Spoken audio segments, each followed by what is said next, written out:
The sun was already sinking when Ethan Cole noticed her. It was the hour when the desert softened, when the harsh gold of noon melted into copper and rose, and the land pretended, just for a moment, that it could be gentle. Ethan stood near the corral fence, sleeves rolled, dust clinging to his boots and beard, counting cattle with the tired patience of a man who had no one waiting for him inside the house. That was when he saw movement near the old mesquite tree. At first, he thought it was a mirage. Heat and loneliness had played tricks on him before. But then the shape shifted. A figure stepped forward, slow and careful, as if afraid the land itself might reject her. A woman. She stood just beyond the fence line, not crossing it, not calling out. Waiting. Ethan's hand instinctively went to the rifle resting against the post. Not raised. Just there. Habit more than fear. Apache land wasn't far from his ranch, and over the years he'd learned that survival in the territory depended less on force and more on knowing when not to use it. The woman lifted her chin slightly, letting him see her face. She was Apache. There was no mistaking it. Dark hair braided simply down her back, worn dress faded by sun and time, moccasins scuffed thin. Dust clung to the hem of her skirt, and there was a weariness in her posture that went deeper than physical exhaustion. But her eyes were steady, not pleading, not hostile, just resolved. Ethan straightened slowly and stepped toward the fence, boots crunching against dry earth. "You lost?" he asked, keeping his voice level. She shook her head once. "I know where I am," she said. Her English was careful, deliberate. "Learned, not native. This is the Cole Ranch." Ethan blinked, surprised. Not many people knew his name anymore. "That's right," he said. "And you're standing on the edge of it." She nodded again, acknowledging the boundary. "Respecting it. My name is Ayanna," she said after a moment. "I came to ask for work." The words hung in the air between them, fragile as glass. Ethan studied her more closely now. She couldn't have been more than 25, though hardship made age hard to guess out here. There was no jewelry, no sign of wealth or protection. No horse either, which meant she'd walked miles under a merciless sun to stand at his fence. "Work," he repeated. "Yes." He glanced toward the horizon, where the sun bled red into the desert. Night would come fast, dangerous fast. "You pick a strange hour to ask favors," he said. "I was told you do not turn people away at sunset," she replied. That made him pause. "Who told you that?" "A woman in Fort Grant. She said you were alone. That you understood hunger." Ethan exhaled slowly through his nose. Word traveled in ways he never approved of. "I don't hire strangers," he said. "And I don't need help." Ayanna didn't flinch, didn't argue. She simply reached into the small bundle slung over her shoulder and pulled out a folded piece of cloth. She unfolded it carefully, revealing hands roughened by labor, calloused palms, scarred fingers. "I can cook," she said quietly. "Clean, mend. I can tend animals. I worked on a farm near the river before the man died." Something tightened in Ethan's chest. "Where's your family?" he asked. Her jaw tensed, just slightly. "Gone." He'd expected anger, or tears, or bitterness. Instead, there was only fact. The silence stretched. Wind rustled the grass. Somewhere, a hawk cried. Ethan rubbed the back of his neck. "Even if I wanted to help," he said, "this place isn't safe for a woman alone." "Not Apache. Folks see trouble where there isn't any." She met his gaze without blinking. "I have known danger all my life," she said.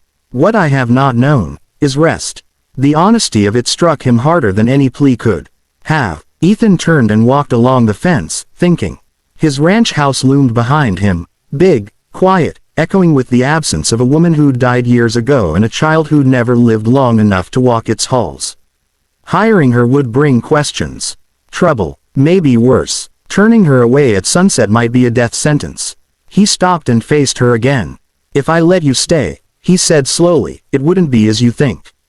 Her brows knit slightly. "I do not understand." He rested his arms on the top rail of the fence.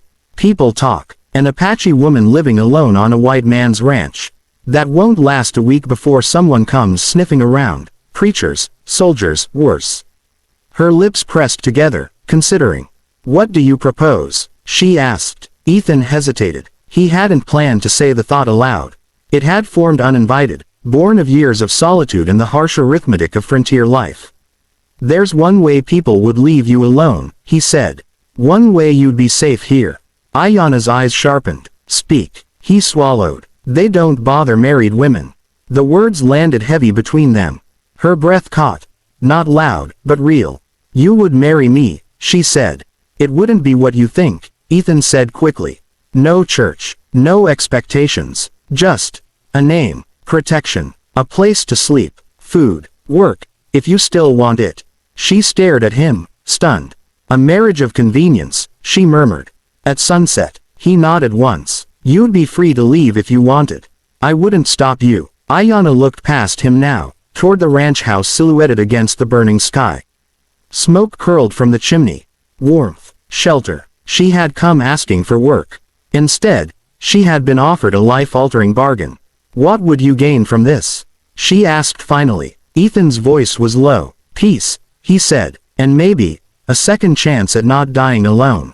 The sun touched the horizon, splitting the sky in fire. Ayanna closed her eyes. When she opened them again, they shone with something fierce and vulnerable all at once. If I agree, she said, I will not be owned. I will not be silent. He met her gaze evenly. I wouldn't ask you to be. The light faded. Night crept closer, and at the edge of a lonely ranch, beneath the dying sun, an Apache woman weighed a deal that would change both their lives forever. They rode into town just as the sun began to bleed out behind the hills. Ethan rode first, steady in the saddle, his posture calm but alert. Ayanna followed on the old bay mare he'd saddled for her, gentle, slow, as if the horse sensed the weight of the moment. She sat straight-backed, hands resting lightly on the reins, her braid brushing against the worn fabric of her dress. No one spoke between them. The road to Fort Grant was familiar to Ethan, but tonight it felt altered, narrower, heavier. Every hoofbeat echoed with the knowledge that once they reached town, there would be no turning back. Not easily, not cleanly. Ayanna broke the silence first.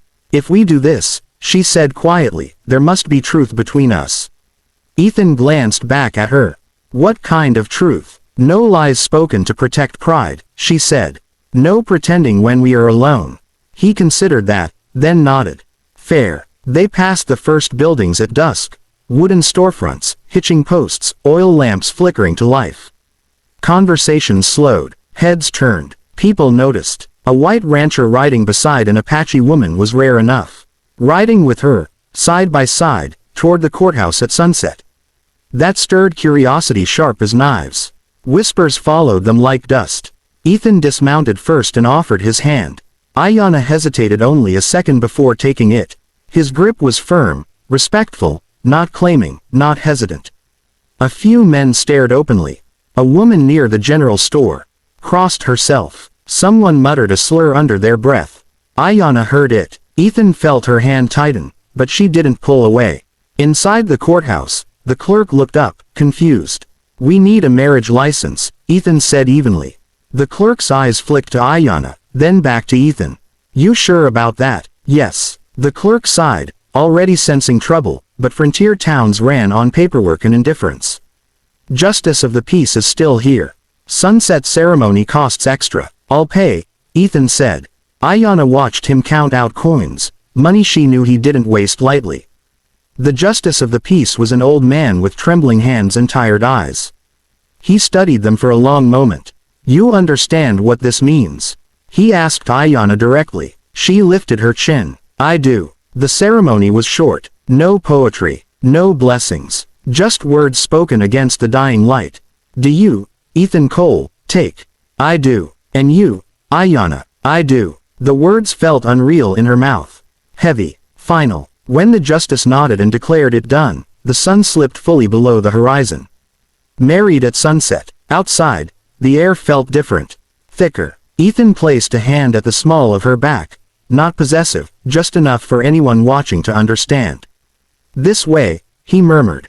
They rode back under a sky turning indigo, stars beginning to emerge one by one. At the ranch, Ethan lit the lamps while Ayanna stood in the doorway, uncertain. This house has rules, he said quietly. Not many. She nodded. You'll have your own room, he continued. You're free to work, or not. No one touches anyone without consent.